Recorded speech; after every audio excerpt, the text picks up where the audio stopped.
Imagine not being able to read the paper because your hands were shaking. Imagine not being able to read newsprint as your world faded to black. The National Federation of the Blind, Newsline, Indiana. Monthly Report.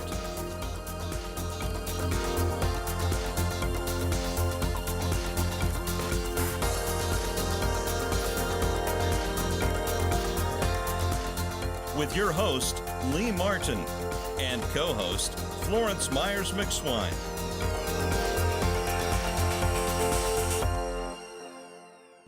We want to welcome everyone here today for taking to the National Federation of the Blind Newsline Indiana Monthly Report. It is our pleasure as the affiliate of Indiana to have you here as an audience today. Thank you so very much for taking out of your day. Your time has been very busy for each and every last one of us, for you guys to get here on Thursday for this special showing of the National Federation of the Blind Newsline Indiana Monthly Report. Today we are presenting a very special guest. We have a guest here, our national rep. The National Federation of the Blind Convention is this weekend, and it is just a fantastic educational and empowering moment that we have here in Indiana. And for the very first time, our national rep, Miss Denise Avant, she hails out of the state of Chicago, Illinois. You'll learn so much about her in this interview. She is one dynamic individual. And in this interview, I've had a very rough day with her and co-host Florence. A very rough day. So if my hair looks kind of frazzled, it's only because of those two. She's a defense attorney, and Florence is in her defense all day today. So I'm going to be the prosecuting attorney today. But as we state, enjoy yourselves today. Enjoy what you're going to learn in this segment. We'll be taking several breaks.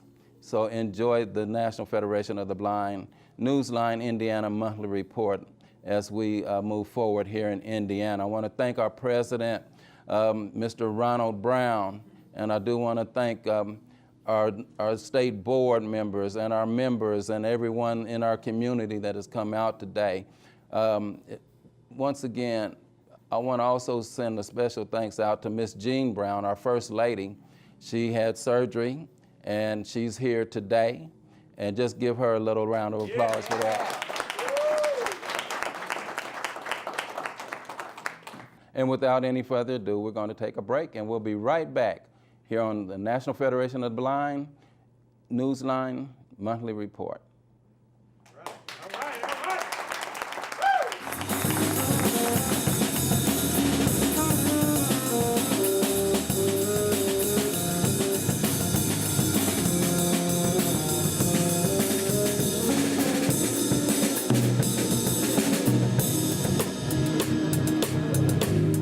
Thousands of Indiana residents feel isolated from the world due to vision problems. Thanks to the National Federation of the Blind, visually impaired Hoosiers can hear newspapers, circulars, and magazines from across the globe. I'm a Vietnam veteran. I'm blind.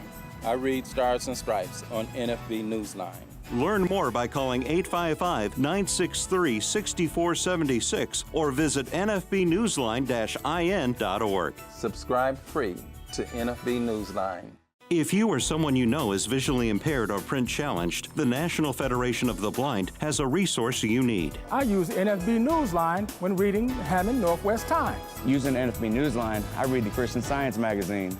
Dad, you read Jerusalem Post too. Learn more by calling 855-963-6476 or visit nfbnewsline-in.org. Live the life you want. Read NFB Newsline. It's free.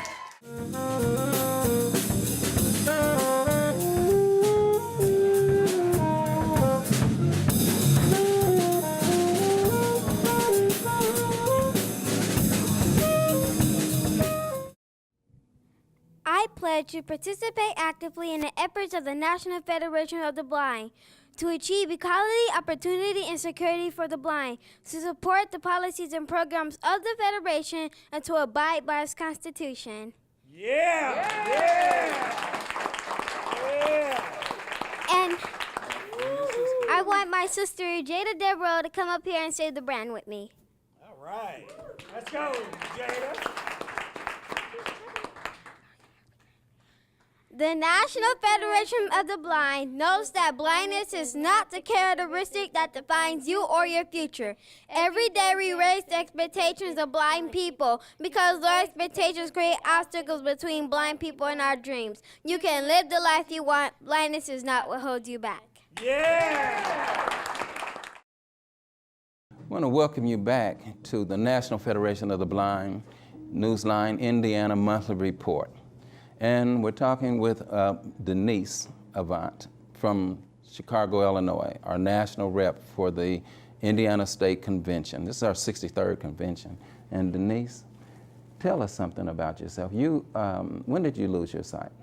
I was born blind. I have Leber's congenital amaurosis, which is basically progressive damage to the retinas, and I had some usable vision when I was younger, but as I indicated, as you grow older, your vision deteriorates, and so I no longer have usable vision. I just have light perception and some hand motion. Okay, so as a young girl, at that time, I'll say girl, growing up in Chicago? Yes. Okay, and you grew up in your family household? Yes. Okay, and do you have any brothers and sisters? I was raised as an only child. I'm my mom's and dad's only child. My interaction when I was growing up was primarily with my cousins, my friends that I made at school where I went, and also various activities that I participated in while I was growing up. So as a child growing up, when did you realize that you were dealing with or coping with sight loss? Well, I always knew that I was coping with sight loss. I just didn't know how severe the sight loss was because, as I said, I had some usable vision. I, learned to, ride a bike, though not necessarily well. I would, play a little ball, but, like a volleyball, but, it was hard for me to see the ball. I didn't really appreciate why. And I would do all of the same things other children would do, but I just was not as good at it. And of course, later on, as I grew up, I began to understand that it became because I didn't have enough vision to really be doing those things. But yet, I was glad for the experience of having done it. I would say the major challenge that I had was really just assimilating into society and doing the same things that other kids did. Because, for example, when I was growing up, I took the yellow school bus to school. I did not learn to use a cane until I was 13, and I did not get on public transportation until I was 13.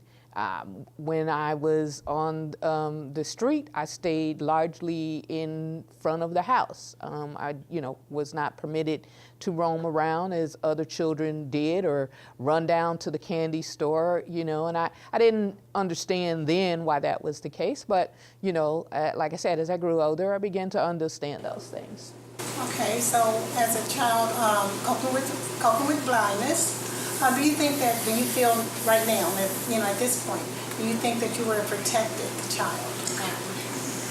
Protected by your family, friends?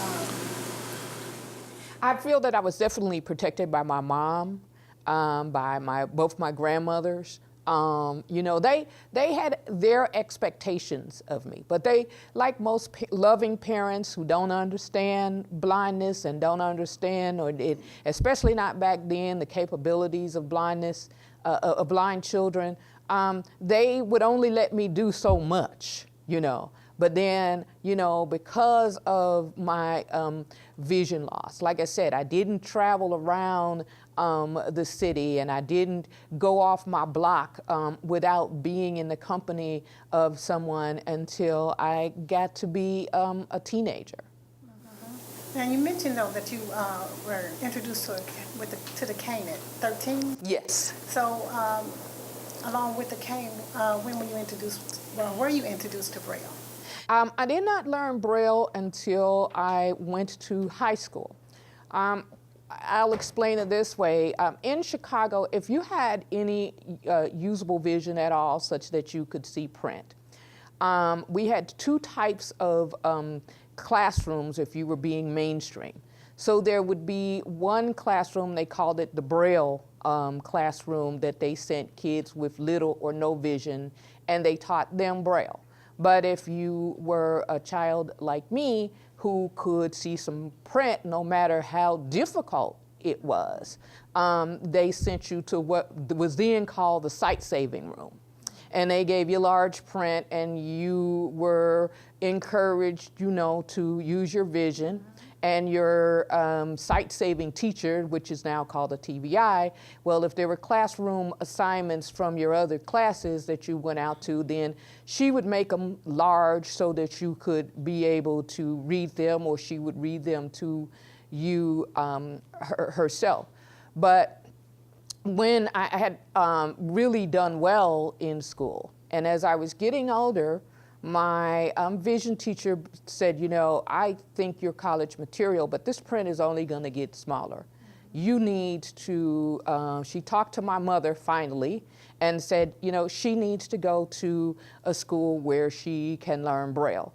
So when I went to high school, I was exposed to Braille for the first time in my life. I barely knew what it was.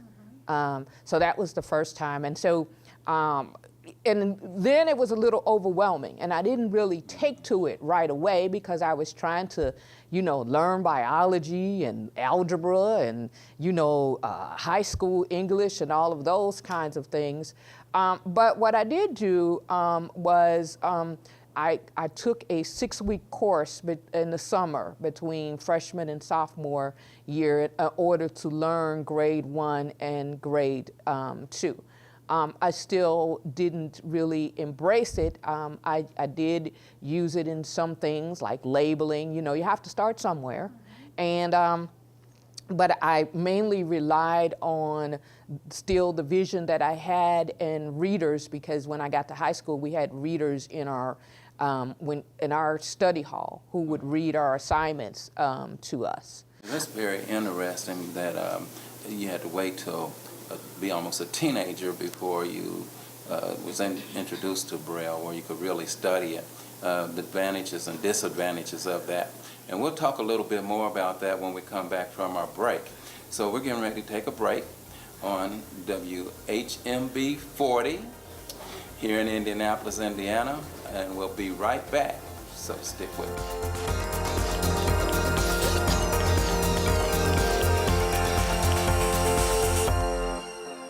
We are the nation's blind, and we read NFB Newsline. As I travel the nation, I read NFB Newsline. I live in Valparaiso, Indiana, and I listen to my local news on NFB Newsline. As a student, I enjoy reading current events on NFB Newsline. Learn more by calling 855-963-6476 or visit nfbnewsline-in.org. Subscribe free to NFB Newsline today. If you or someone you know is visually impaired or print challenged, the National Federation of the Blind has a resource you need. Wow, I scored a touchdown when I found sports on NFB Newsline. I enjoy reading TV guide listings on NFB Newsline. Learn more by calling 855-963-6476 or visit nfbnewsline-in.org. We are the nation's blind. We read It's free. I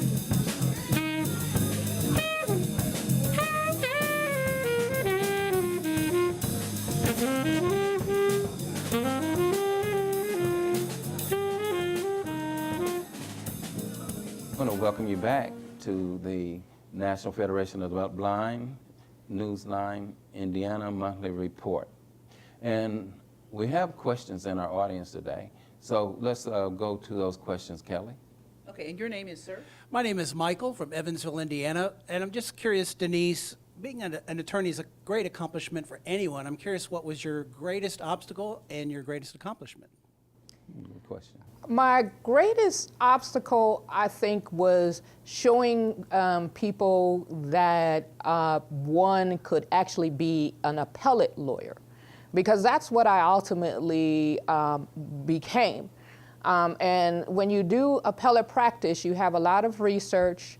There's massive amounts of reading. You have to do a lot of writing where you're citing a lot of cases. There are arguments that you have to conduct before the appellate in Illinois Supreme Court.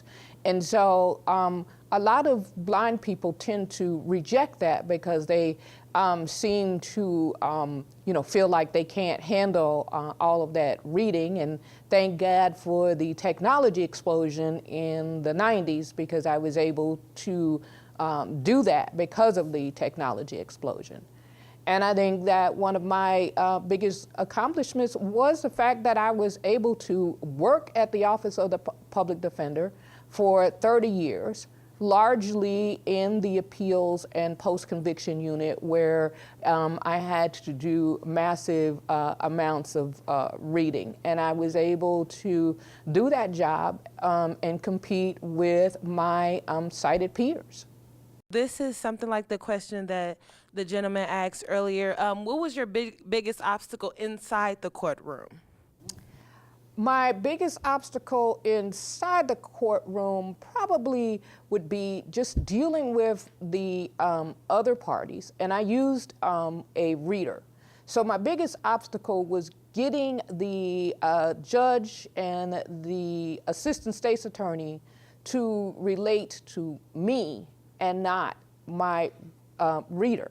The reader was there, thank goodness, to assist me in keeping track of things and locating witnesses, but the reader can never be the attorney, because the attorney has to be the one that understands and calls all of the shots, because we have all kinds of ethical considerations that we have. There's no such thing as ineffective assistance of a reader, but there is such a thing as ineffective assistance of counsel.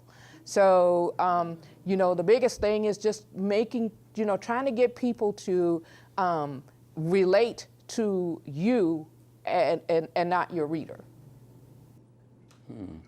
That's very interesting, because we have that same problem when we go to dinner sometime. Or go to the bank or go anywhere, and you got a third party with you. What does he want, or what does she want?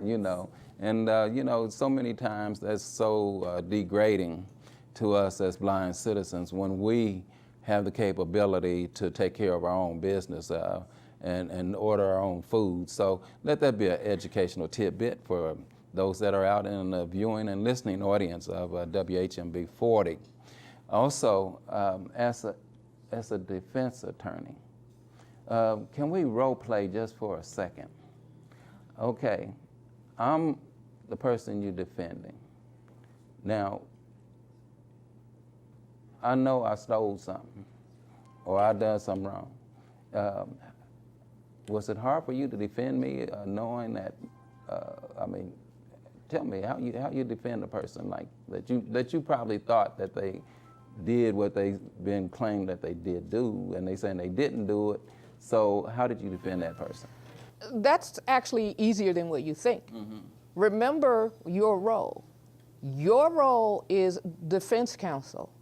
The prosecutor's role is to prove not only that a crime was committed, but that your client committed it, and he has to prove that beyond a reasonable doubt.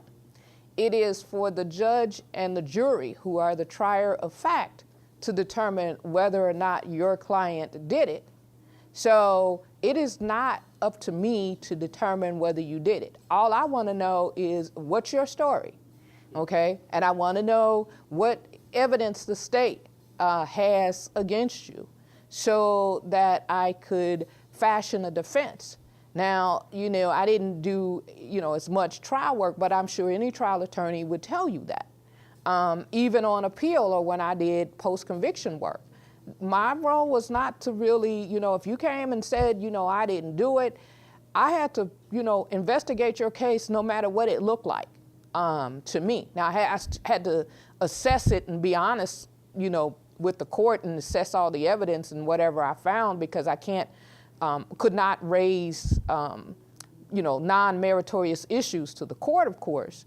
But if I found that there was an issue that could possibly had some merit, then I had to zealously argue on behalf of my client. Non-meritorious issues. What an attorney, you guys.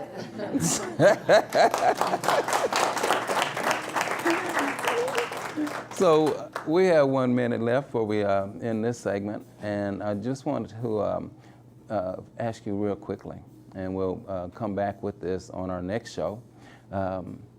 Your challenges, as some of the members in the audience asked you,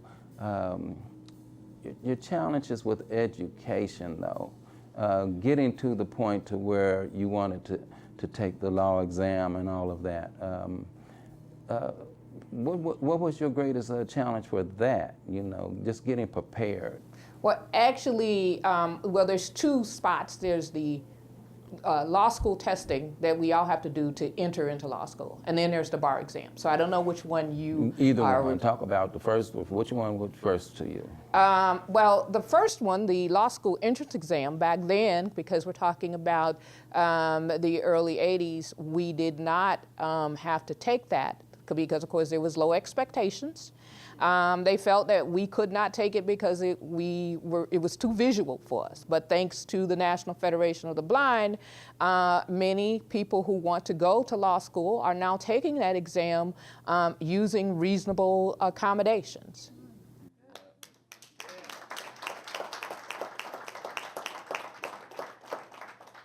So with that, we're going to take a break, and we'll be right back here on WHMB 40. And we'll see you shortly. All right.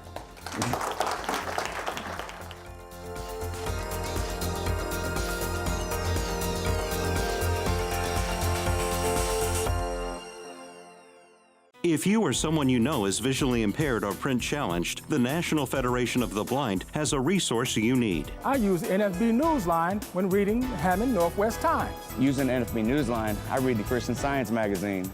Dad, you read Jerusalem Post too. Learn more by calling 855-963-6476 or visit nfbnewsline-in.org. Live the life you want. Read NFB Newsline. It's free. We are the nation's blind, and we read NFB Newsline. As I travel the nation, I read NFB Newsline. I live in Valparaiso, Indiana, and I listen to my local news on NFB Newsline. As a student, I enjoy reading current events on NFB Newsline. Learn more by calling 855-963-6476 or visit nfbnewsline-in.org. Subscribe free to NFB Newsline today.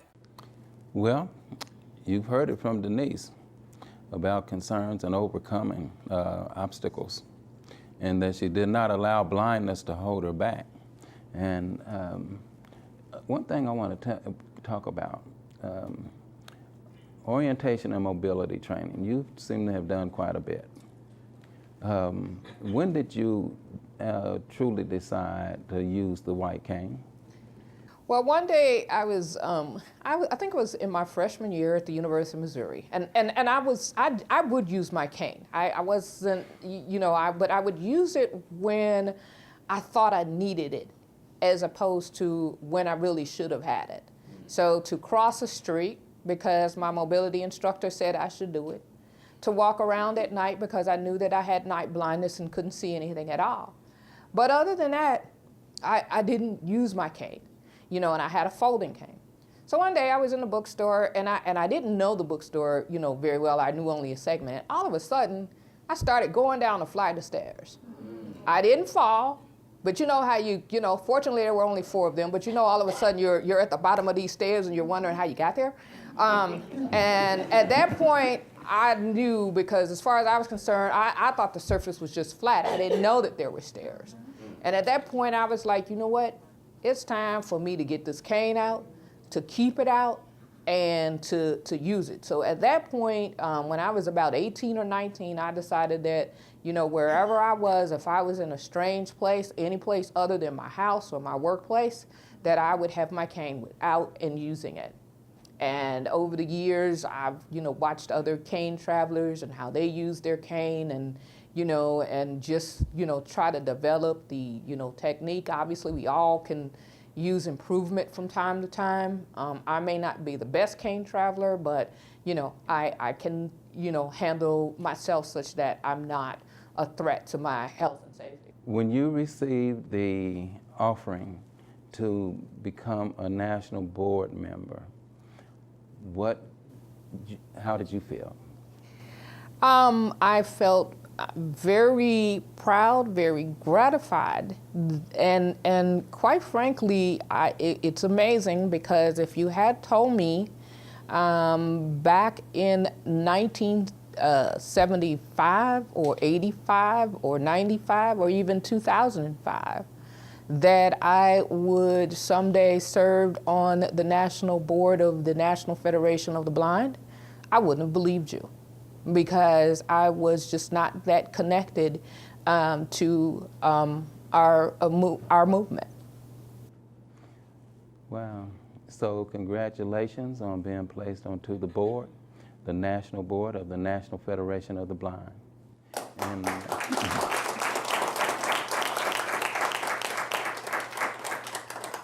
And we'll be better served because of that. Great people like you that are on the national board. We just want to leave everyone with the thought that, you know, blindness is not what holds us back. You hold yourself back. The I in you is very important, because the same I in you, we put them all together, it makes us. And it makes us a greater federation, it makes us a greater community advocate and adversary for those that are losing their sight. Somewhere today, someone is losing their sight. They need you.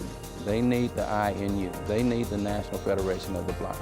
They need your commitment, just as the organization needs your commitment.